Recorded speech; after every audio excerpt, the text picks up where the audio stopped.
You know, it's become pretty apparent in this country over the course of the last few years.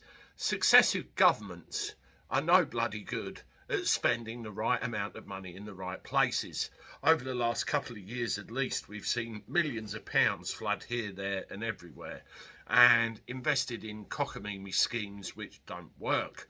One of the biggest bones of contention is what's going on in the English Channel and how and when it will be stopped. And there's been all these grand ideas about, oh, we're going to do this to get them over there, we're going to do that to send them that way, and the lefty lawyers, as Boris says, and stick their boot in, and it never happens, and yet more money goes down the drain.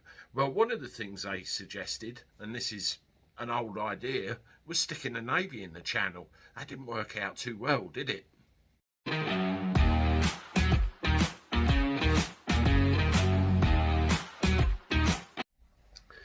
Hello everybody, welcome back to the channel. Hope you're doing all right. I'm not too bad. Let me know how you are in the comments. Everything's all right where you are. You're going to have a good day. That's the main thing. Well, this thing in the English Channel, it is a complete and utter joke. We know the figures from last year, and we know that the figures from this year are likely to be a lot higher, despite what they say in the news and in politics about all these grand deals and detention centres and all the rest of it. Well, if we go back and look at one of the ideas they had, they invoked a bit of Lord Nelson, didn't they, and said, oh, I know, let's put the Royal Navy in the English Channel and scare the buggers back to France. Yeah, all good in theory, but there's several problems with this. They had their hands tied, and they weren't allowed to act in a way we would have expected them to, as in defending the borders of this country.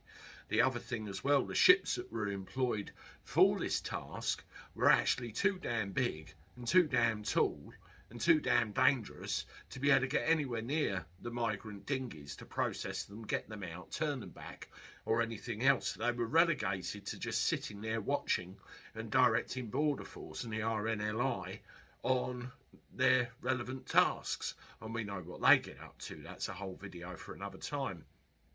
But going back to the introduction, how much do you think all this cost? This complete waste of time and effort on the Navy's part? I'll tell you, shall I?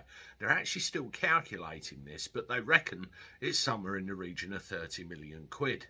And in a cost of living crisis, and when everything else seems to be going awry everywhere, sorry, something not quite right there somewhere, is there?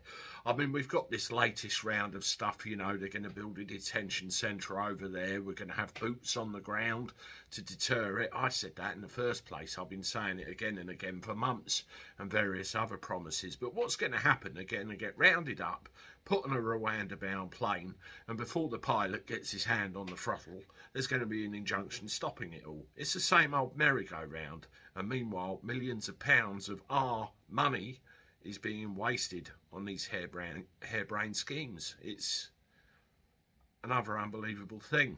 Let me know what you think in the comments below.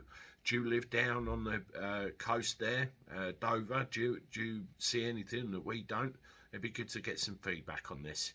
Anyway, I'm off. I'll see you shortly with one more. Toodaloo.